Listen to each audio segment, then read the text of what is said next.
Free hand paint ক্লাসের আজকে হচ্ছে 5 নাম্বার ক্লাস। আর আজকের ক্লাসে দেখানো হবে সূর্যমুখী ফুল।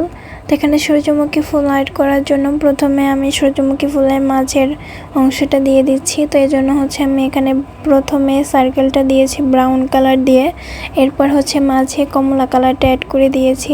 ব্রাউন কালারের সাথে কমলা কালারটা খুব ভালোভাবে মিক্স করে দিয়েছি। এরপর হচ্ছে উপর থেকে কালো কালারটা দিয়ে ট্যাপ ট্যাপ করে দিয়েছি যাতে দেখতে ন্যাচারাল লাগে।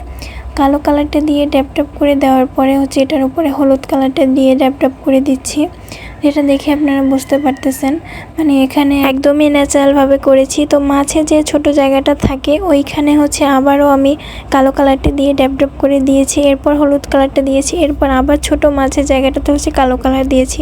এভাবে করে দিয়ে কিন্তু খুবই সুন্দরভাবে হচ্ছে মাঝের অংশটা আমি কমপ্লিট করে নিয়েছি।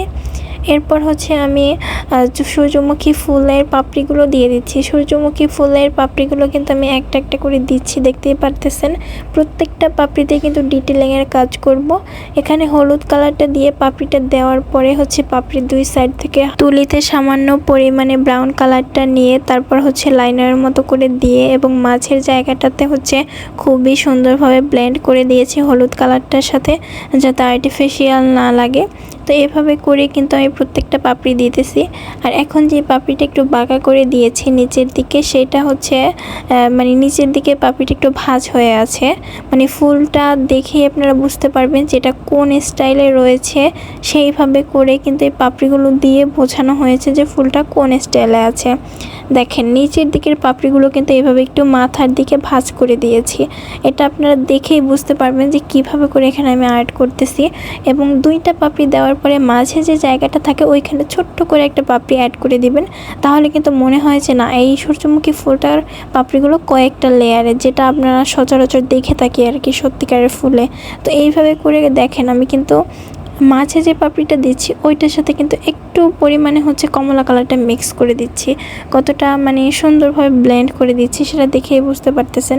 এবং উপরের পাপড়িগুলো কিন্তু আমি হচ্ছে ব্রাউন কালারটা দিয়ে হাইলাইট করে দিচ্ছি, যে আলাদা আলাদা বোঝানোর জন্য। এবং খুবই সুন্দরভাবে একটা শেড তৈরি করতেছি হলুদ কালারের উপরে। এই কাজগুলো কিন্তু অনেকটা সময় সাপেক্ষ। এই ফুলগুলো আর্ট করতে আমার অনেকটা সময় লেগে গিয়েছে। একটা ডিজাইনকে ন্যাচারালভাবে করে তোলার জন্য অনেকটা সময় ধরে ওই কাজটা করতে হয়। বিশেষ করে এইসব ডিটেলিংয়ের কাজগুলোতে কিন্তু অনেক সময় লাগে। তো এরপর দেখেন আমি সেমভাবে কিন্তু এই পাশের পাপড়িটাকে হচ্ছে এই দিক থেকে নিচের দিকে করে দিয়েছি মাথার দিকটা। তো এইভাবে করে দিলে একদমই ন্যাচারাল লাগে আর মনে হয় যে ফুলটা একদমই জীবন্ত ফুটে আছে। তো দুইটা পাপড়ির মাঝে ছোট পাপড়িটাতে আমি কমলা কালারটা অ্যাড করে দিচ্ছি, যাতে ওই হলুদ এবং ব্রাউন শেড দুইটা মিক্স যে পাপড়ি থাকে ওইটার থেকে দেখতে একটু ভিন্ন লাগে, মানে আলাদা একটা লেয়ারের পাপড়ি রয়েছে সেটা যাতে বোঝা যায়। হ্যাঁ, এই জন্য কিন্তু আমি হচ্ছে ওইখানে হলুদের সাথে কমলা কালারটা মিক্স করে দিচ্ছি। আপনাদের অনেকের কাছে এই ক্লাসটি একটু কঠিন মনে হতে পারে, তবে আপনারা আর্ট করার সময় আমার ভিডিওটা বের করে তারপর হচ্ছে দেখে আর্ট করবেন। একটুখানি দেখার পরে ওইটা হচ্ছে স্টপ করে রাখবেন, এরপর ওইটুকু আর্ট করার পরে নেক্সট স্টেপে চলে যাবেন। এইভাবে করে হচ্ছে দেখে আর্ট করবেন। আশা করি আপনারা 2-3 বার করে প্র্যাকটিস করার পরেই হয়ে যাবে। তো এভাবে করে কিন্তু আমি প্রত্যেকটা পাপড়ি দিয়েছি। দেখেন এখনই কিন্তু বোঝা যাচ্ছে যে ফুলটা আসলে কোন স্টাইলে রয়েছে, কোন দিকটা নিচের দিকে কোন দিকটা উপরের দিকে, এটা কিন্তু খুবই স্পষ্টভাবে বোঝা যাচ্ছে। এখানে কিন্তু আমি শুধুমাত্র এই 3টা কালারই ইউজ করেছি, হলুদ কালারটা, কমলা কালারটা এবং ব্রাউন কালারটা। এই ফুলটা কিন্তু আমার আর্ট করা শেষ। এবার আমি হচ্ছে উপরের দিকে ছোট্ট একটা ফুল আর্ট করে নিচ্ছি সেমভাবেই। আর এই ফুলটা একদমই ছোট করে আর্ট করেছি। ফুলের মাঝে ডিটেলিংয়ের কাজটা এখনও বাকি আছে। আগে পাপড়িগুলো আর্ট করে নিয়েছি, এরপর মাঝে ডিটেলিংয়ের কাজটা করব। তো এই ডিটেলিংয়ের কাজ করার ক্ষেত্রে আপনারা আরও একটা কথা বলি যে প্রথমে হচ্ছে কালো কালারটা দিয়ে ড্যাব ড্যাব করে দিতে হবে গোল সার্কেলে। এখানে আপনারা তুলিটাকে ড্যাব ড্যাব করে না দিলে আপনাদের হচ্ছে এরকম সুন্দর শেডটা আসবে না, এরকম ন্যাচারাল লাগবে না। আপনারা যদি মনে করেন যে এরকম গোল, এটা তো তুলি দিয়ে হচ্ছে গোল সার্কেল করে টান দিয়ে দিলে হয়ে যাবে, কিন্তু আসলে ব্যাপারটা ওইরকম না। এটা ড্যাব ড্যাব করে দিতে হবে।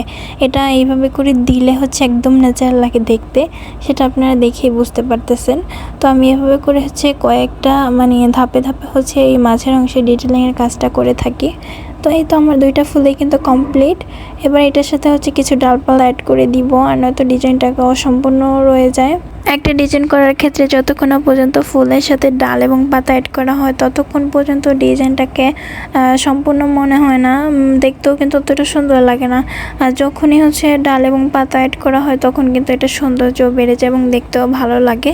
তো এখানে আমি ডালগুলো দিয়ে দিচ্ছি সবুজ কালারটা দিয়ে এবং পাতাও সবুজ কালার দিয়ে দেব। এখানে খুব বেশি পাতা দিব না, হাতে গোনা হচ্ছে 3টা পাতা দিয়েছি, যেহেতু এটা একটা বড় বড় ফুল এবং এই সূর্যমুখী পাতাগুলো বড় বড় সাইজের হয়ে থাকে, এই জন্য হচ্ছে জাস্ট 3টা পাতা দিয়েছি আর কি। তো এখানে দেখতেই পারতেছেন পাতাটাও কীভাবে আমি অ্যাড করেছি। এরপর যে পাতা শিরাগুলো দিয়ে দিয়েছি। ডিজাইনটা কিন্তু প্রায় আমার শেষের দিকে। আপনাদের কাছে এই সূর্যমুখী ফুলটা কেমন লেগেছে অবশ্যই ছোট্ট একটা কমেন্টের মাধ্যমে জানিয়ে যাবেন। এটা ছিল হচ্ছে সূর্যমুখী ফুলটার ফাইনাল লুক। সবাই আমার পেজের সাথেই থাকবেন, ধন্যবাদ।